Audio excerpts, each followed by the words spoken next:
let's talk about the big news of the day, which is obviously Kuluveski. It looks like he will be out for the final. They're saying it's it's a significant. Well, they're not saying it's a significant injury, but when you saw it, you were there, Sean, on the weekend. You just could tell, couldn't you, that it was going to be a bad one, in my opinion, anyway.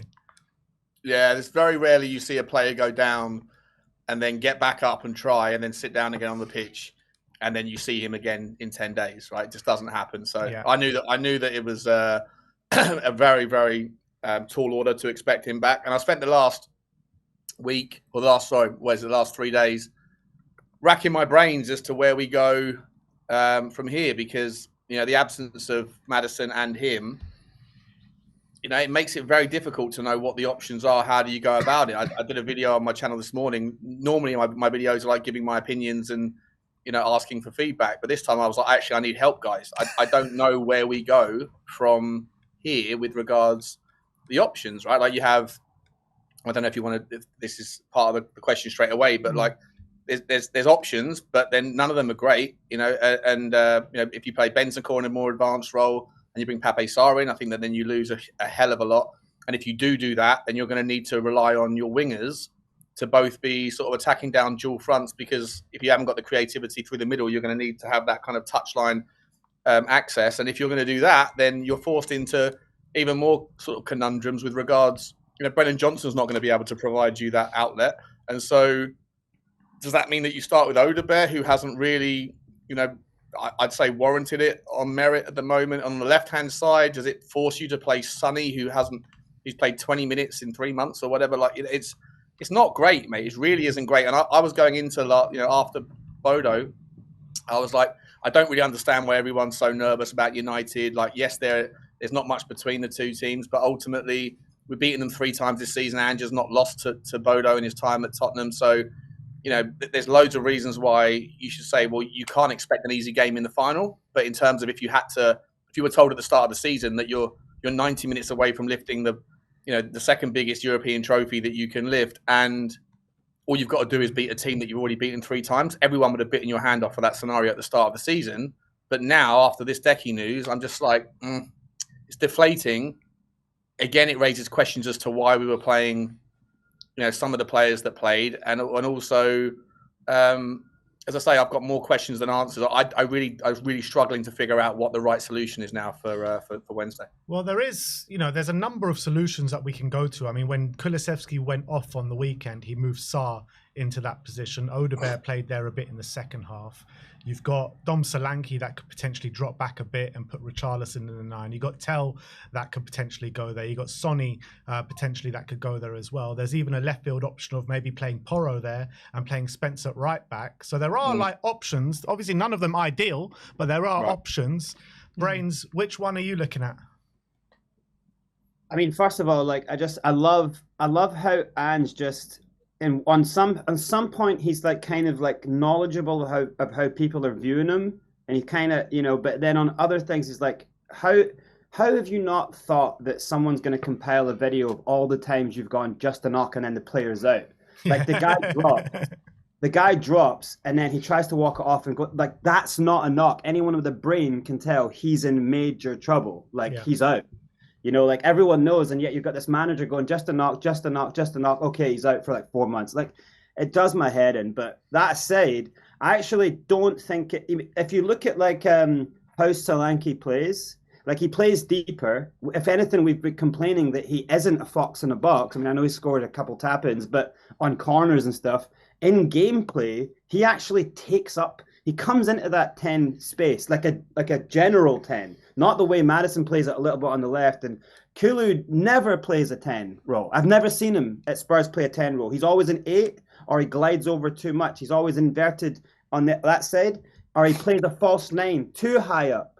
He doesn't really ever do the 10, or he just kind of plays as just in front of the double pivot defensively, and that's all right, where he just commits foul after foul after foul. So I think Kulu was probably one of the worst options for it anyway.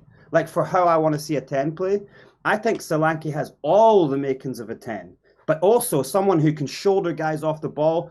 Solanke, Kulu's been so weak there of late. Just gets pushed off the ball, doesn't pass the ball. All things that a 10 needs in space. You have to see the pass. So I think Solanke does that ball through the line. Look at early in the season, the little plays through the line where he's putting people in. I think he does that. The difficult thing is, like what Sean's saying, is that you actually will then really rely on Sonny doing the run inward and just being at his absolute best. That's going to be the tough thing. I do think you can Johnson. I think is a must just because he knows the roles of how to be defensive, and so I think you do play Johnson. I think you have Richie in the 9 just for Porro doing crosses against them. Like I think you need that. And yeah, I think Solanke is the right option to do it. I think Sarr can do it as well, but I just don't think he's like the player who understands like the creative part of it. So Solanke is the guy for me. So I don't think that's that big a thing. I think as long as you're like super solid at the back and you have our kind of destiny, VDV, Romero and Porro, then Bentancur and Biz, I think it's not the biggest problem having Solanke adapting. The only problem is that he will have to take up more of the kind of track back defensive stuff.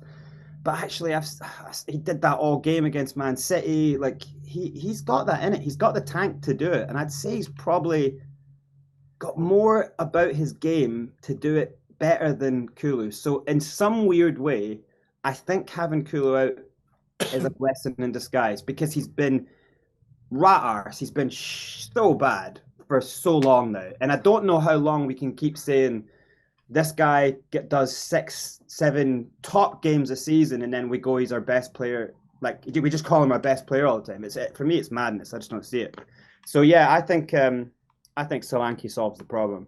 And then I think you just kind of make sure that you've got the wingers coming on to go nuts at a semi-weak Man United backline.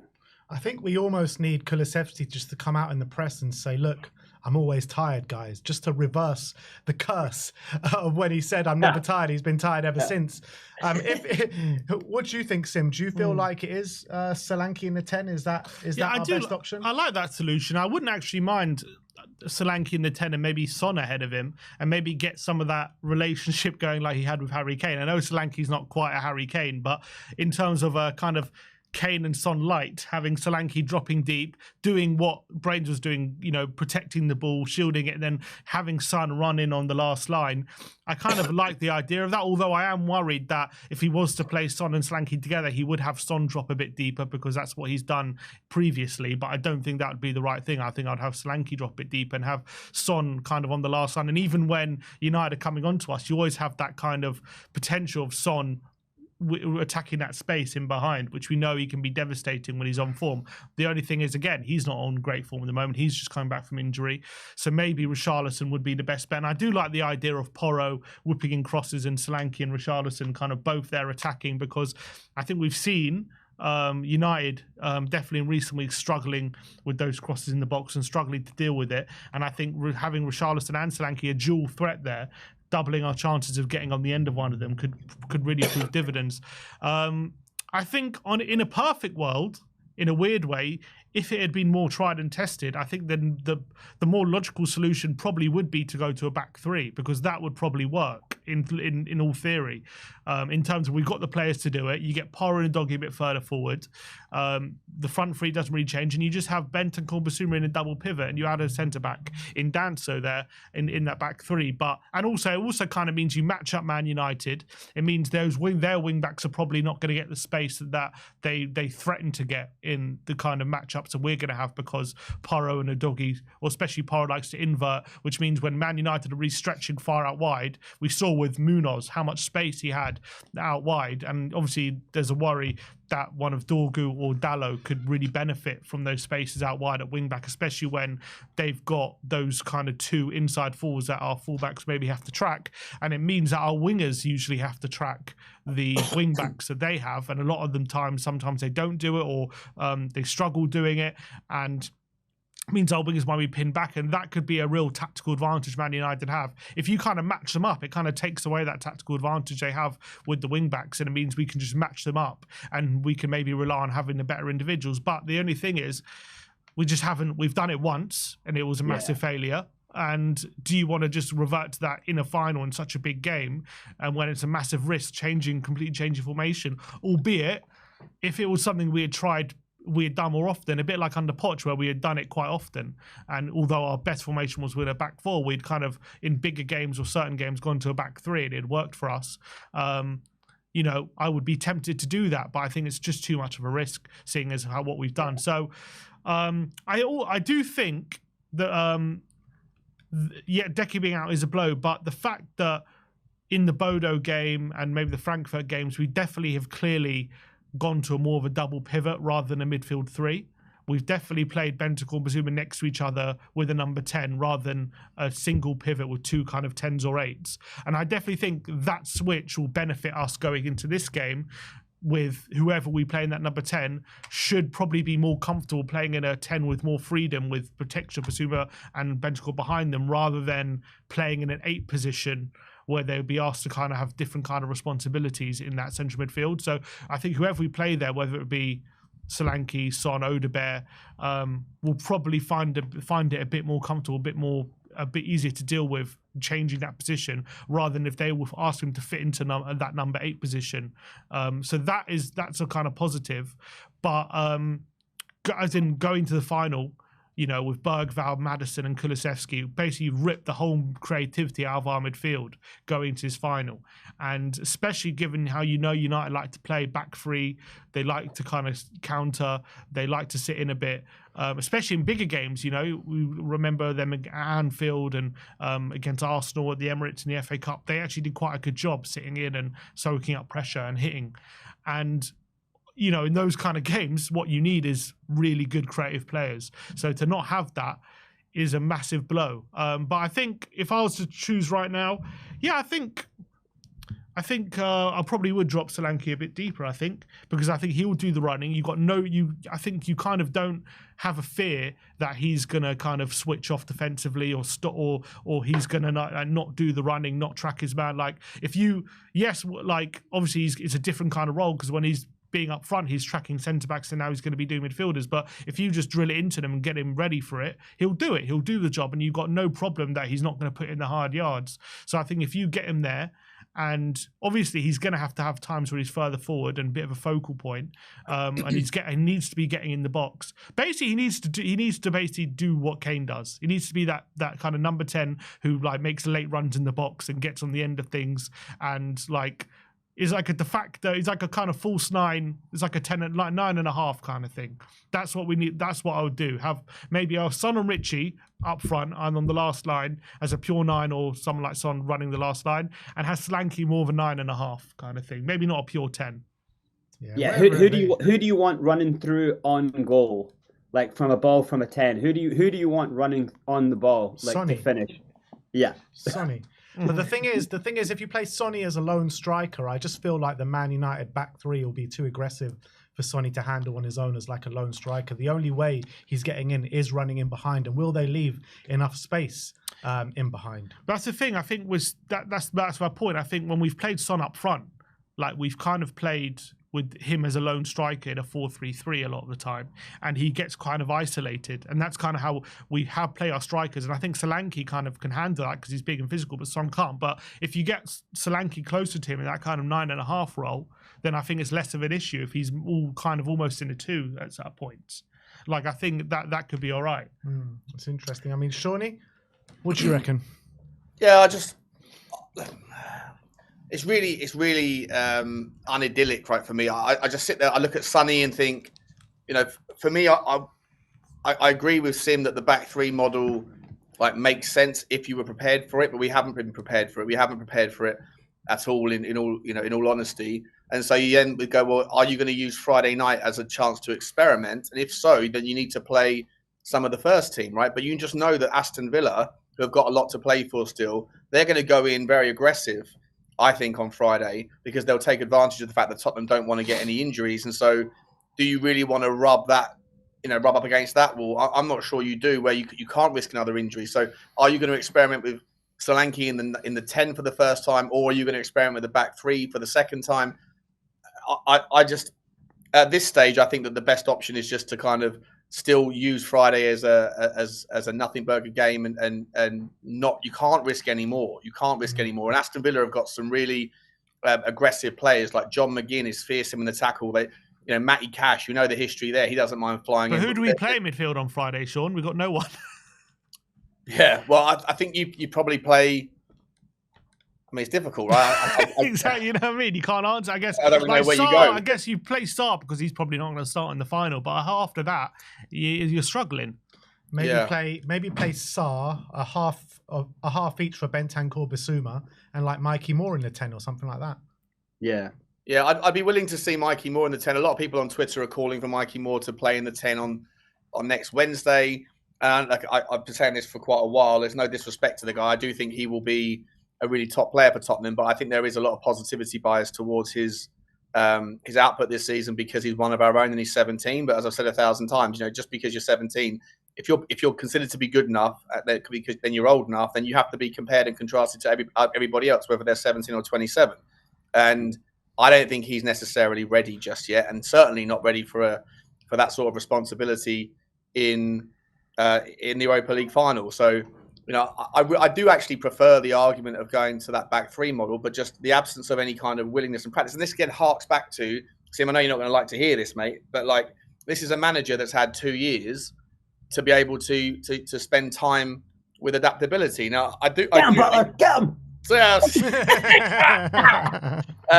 think that now in recent games in Europe there has been some surprise performances with regards to the resolution and the kind of discipline of the setup. And even Knutson, the Bodo guy, manager, said, you know, Tottenham surprised us, right? And I think that is a little bit of leverage that we can take advantage of, because I think we all know how Amorim's going to set his team up, but does Ruben Amorim know how Tottenham are going to set up? Because in his mind, he's going to be thinking, well, Tottenham have every right to possibly, or for him to consider that Tottenham in all likelihood might go back to the traditional method of which we've beaten them 3 times this season. But in Europe, that's not the style of football that we've employed over the last, 3 or 4 games. So he's not going to know. And I think there's a benefit there in terms of the unpredictability of what we're going to set up as. And I think that's even enhanced by the fact that Decky's not there. If Decky was playing, then or Maddison was fit, then I think it would be more easier to at least know the 11. Whether or not they play a certain way, that's the like the kind of variable. But now we don't even know. We can't even figure out amongst ourselves who the starting 11 will be, and and therefore on the same notion, who what sort of system they're going to play. I would just go back to that Sonny point though. I know that Sonny's like the guy, like the tried and tested, and when he's at his best, he's unplayable. But we haven't seen anything like Sonny's best for a long time. Even when he was fully fit this season, moments of awesomeness, but the majority of his effort has been fairly lackluster. And a guy that's, he played 20 minutes against Forest and didn't do anything. For me, to justify his involvement on Wednesday, I think he has to play 90 minutes on Friday and, and prove that he's fit. Because, if we don't have any creativity, as I said in my first answer, then it does force you down to the wings to be able to be creative and to take on that mantle and pick up the baton. And, a 50% Sonny, that's not going to work, right? So you need that left side to be humming. And so I need to see 90 minutes and I need to see a ready player, because if not, then I'd probably lean into some other options. I personally think that Matisse Tell is far better than a lot of people give him credit for. And on the right-hand side, if you're going to stick with Brennan Johnson, then you know that you're not going to have any take on sort of attacks down there. It's going to be, go up that way and then pull it back to Pedro Porro. And again, Sim, I agree with yourself. And I think Gavin said as well that the benefit of having 2 big boys up in the top, I think that we're going to have to try and be as aggressive as we can from whatever opportunities we can get from corners, from set pieces, from free kicks, and from open play, bang it into the box, and then see what comes down. But yeah, in terms of like how do we go about that, and how do we treat Friday? I really don't want to see us experimenting too much with first team players, because I just know that Aston Villa are going to really be on, at us from the moment, from the word go. And it will just be so satisfying for them to injure one of our players.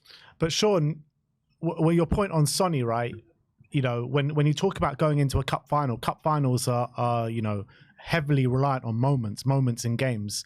And when you're looking at a player like Sonny, even if he's not at his best or, you know, impacting things like he used to impact things throughout the course of a 90 minutes, do you not believe that he's a man that can provide that moment over a player like Matisse Tell? Because when the moments come for him in games recently, he just can't seem to take them. Yeah, no, I don't disagree with you on that at all.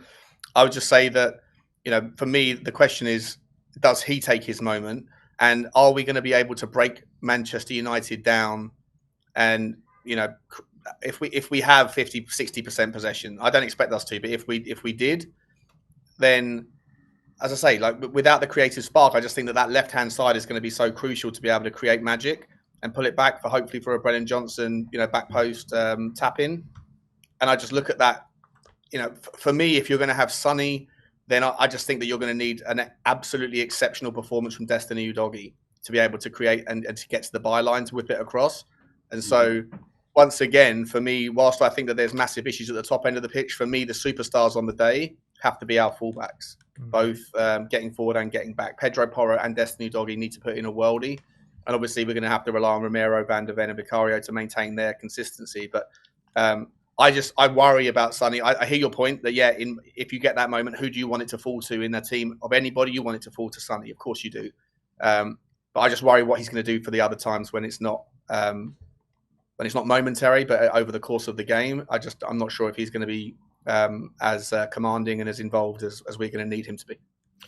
Back on the point of potentially going to a back three, obviously when we did try Everton, it went horribly wrong. And I think a lot of people look at that game and be like, oh, we can't go to a back three again because it worked so bad. But in that game, we did have a back three of Dragoshin, Archie Gray and Ben Davis. I mean, this time it will be a lot stronger, won't it? With Mickey van der Ven, Coutinho Romero, Kevin Danso. Does none of that suggest that potentially it could work? But it is a cup final and we haven't tried it since then. The problem with like when you're doing say like a team sets up and they have like their major strategy, a good manager has like A, B, and that's it. And so you can shout B, and then bang, you go to it, right? So you simplify everything. We don't do that. We don't have that. We have A, and there's a mode of play that we actually, every time we do something great, it actually is that mode of play. But that mode of play for how you get the ball, bang, go, and you cut through the line, right? That mode of play relies you to kind of not hold the ball and go in and just pass around and try dominate them in their half. The mode of play that works for us is to sit and counter. Get on the ball, bang, break through their lines, go and counter them, have us running in behind. Then we look class, and we've got a lot of good stuff happening this season from that. But we just seem to kind of play softly. Teams just drop off into their half, and then we just pepper around. And then you've got Sonny going back, because where is he going? They just push him into the corner, and he passed back. So it seems like a team and a manager not understanding what strategy to use that complements, so for this game, I actually think, yeah, of course, God, if you had a team that was working Monday, Tuesday, Wednesday, they don't work like this anymore, obviously with injuries, that this loses this option, with injuries. But Monday, Tuesday, Wednesday, you do back three, or Thursday, you do the rest of the week, you do back four. And the difficulty is, and before the Everton game, every coach or every player, when you go and you try a system and it works amazingly in training, because no one is pressuring you like a game. Nothing that happens in the game, no game at kind of moments happen in training, you know what I mean? So you can have it flow and you're like, oh God, yeah, Danzo looks great in this back three. And then you go to the game and it's like, why is he running over there? Because in the moment he's like, oh, I better go chase this, bang, dead. So it just, They look drilled for a back four, and if they have their main back four, they look like a really good team. So he's got that back four. He's not going to move away from it. I would be mind blown if he did. I would think, well, look, you don't have the midfielders. God forbid another injury happens. I feel like you're almost pushed to do it, because you need your wing backs going into the mid. You need work in the midfield. But I just think you do not, I would always say, you don't get form by using whatever way around. Now we're using normally the Europe, but now we're using the Prem as the kind of dummy games, right? And now you've got a final coming up. People always go, don't risk this player, but you don't get form that way. You don't get form by not playing.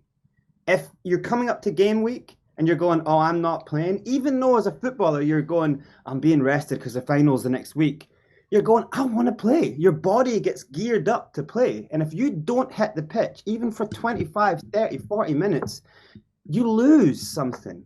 And do you want to lose that from players?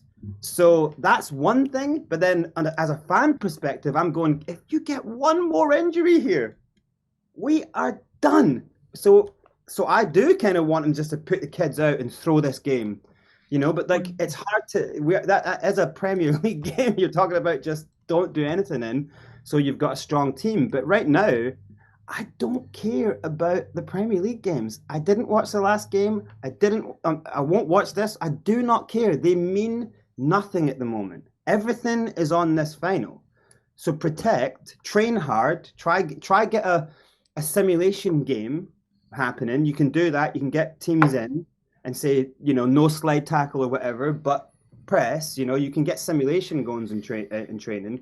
Try do that to try things. Don't do it against Aston Villa, who are out for blood, who are just trying to mess with you. They're just going to try injure players, you know. So I say don't do it. I say play the back four, maybe keep Sonny, you know, but play the way that gets Sonny to cross the ball, get to the byline, cut back. When Sonny's done that this season, he's looked amazing.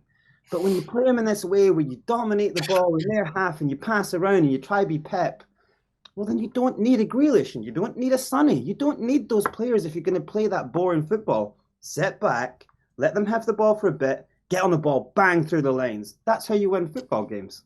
So I think he does that, we win.